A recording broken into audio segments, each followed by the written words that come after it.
What's up mga katibo? Welcome back po sa aking YouTube channel. Ako po si Aki, ang inyong hero! So ngayon, nandito tayo sa Intramuros para pumunta sa bagong museo dito. Tinatawag tong Centro de Turismo at na-excite na kami. Siyempre dahil kakabukas lang nito, napag-isipan namin na puntahan agad at tignan kung ano yung makikita sa loob ng bagong museo. Handa na ba kayo guys? Handa na! Wow, nararamdaman ko ang kahandaan nyo para sa pupuntahan natin ngayon. Medyo naliligaw lang kami pero sabi sa Google Map, malapit naman na daw. So, let's go! Ayan, ang cute!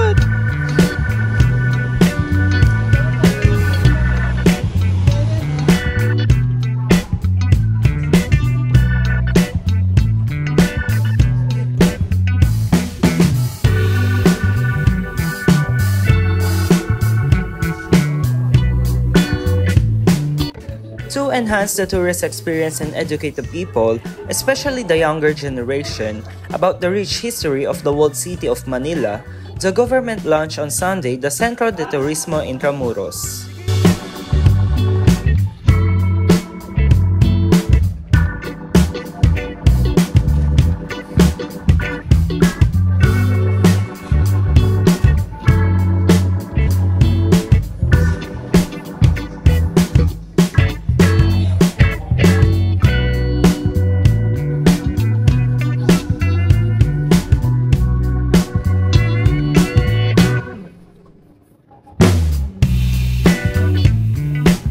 Ang bagong museo ay matatagpuan sa kahabaan ng Calle Arzobispo within the ruins of San Ignacio Church. Ang mga exhibit at makasaysayang artifacts sa bagong museo ay naglalayong dalhin ang mga bisita sa isang paglalakbay sa mga pinagmulan ng walled city bago ang kolonyal, papel bilang isang kolonyal na sentro ng Espanya, pagkawasak noong World War II, patuloy na pagbabagong buhay at pag-unlad sa hinaharap.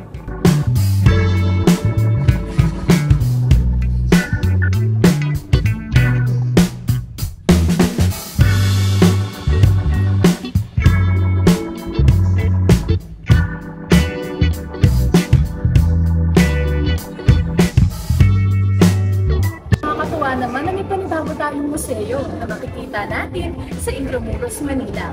Ang Intramuros, Manila ay kilala bilang walled city. Dito natin makikita ang mga makalumang gusali, simbahan na nagpapaalala ng kolonyal na kasaysayan ng bansa.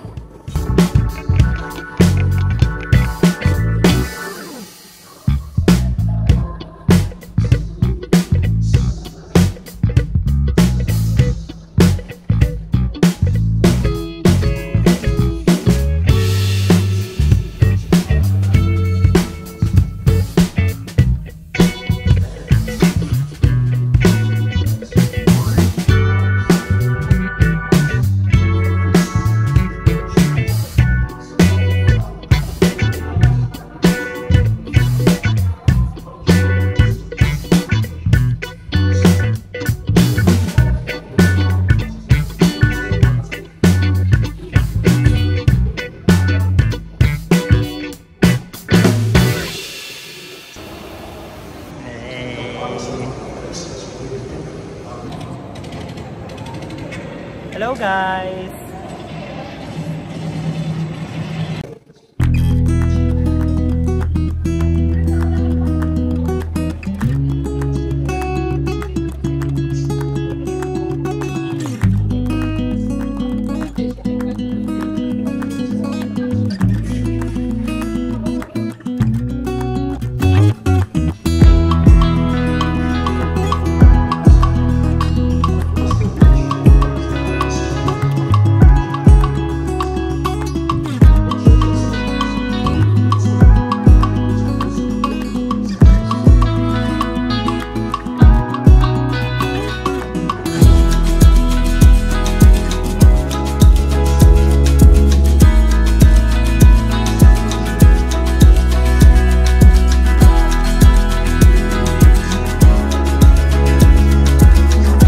World War II left Intramuros devastated, with San Agustin Church standing as a solemn witness to the city's former glory.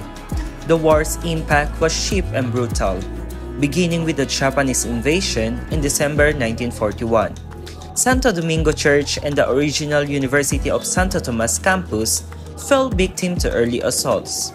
General Douglas MacArthur's declaration of Manila as an open city reflected the city's vulnerability.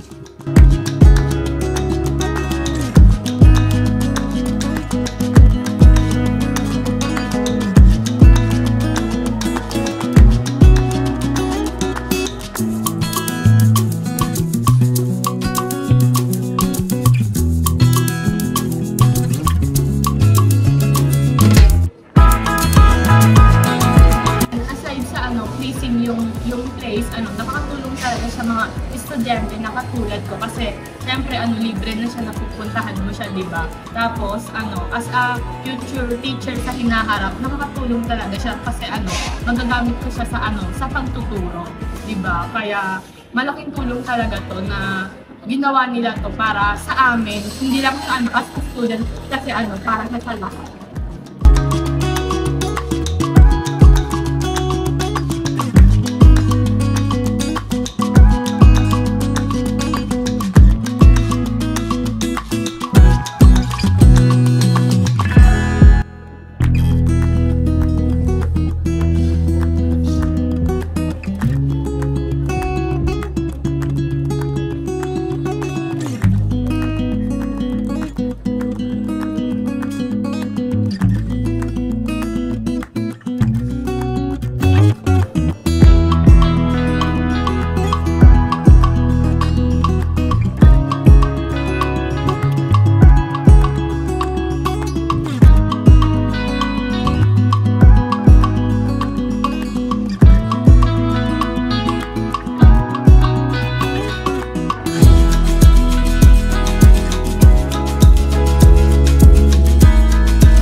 My museum experience here at Centro de Turismo is more appealing and interactive.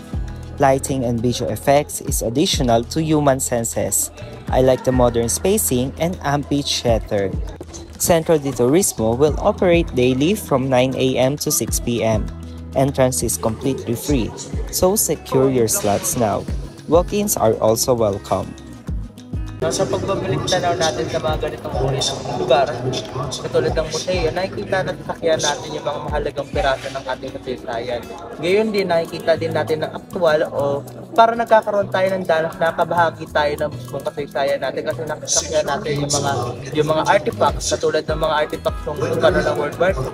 Diba parang napipil natin yung mga ganong uri ng bagay kahit hindi tayo naging kabahagi o hindi tayo nabuhay ng panahon na yun. Sa kabilang mag-aaral, malaking bahagi ito sa ating pagkatao, sa ating pagka-Pilipino dahil ating nakikilala o nagsasakyan yung mga bagay na unti-unti na nakakalimutan sa panahon natin ngayon.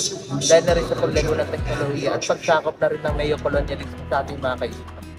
Ayun, yung naging experience ko dito sa pagpasok sa museum is napakaganda. Kasi sa front desk pa lang, makikita mo yung welcoming ng mga staff na nasa loob. Pagpasok mo, napaka-approachable ng mga staff din dito. Dahil hindi ko nahihiya sa kanilang magtanong or magpa-picture kung gusto mo. Kaya sobrang recommendable talaga ng place na ito. Come and visit it. Intramuros Administration offers a window into Philippine history as seen through the walled city of Manila. In this exhibit, we recollect how Intramuros was once the seat of power and how its preservation is important now more than ever. It is our goal to tell these stories and inspire the next generation to remember Intramuros as it once was and how it matters to our future. Intramuros is not only a celebrated destination, but also a dynamic community where people live, work, and learn.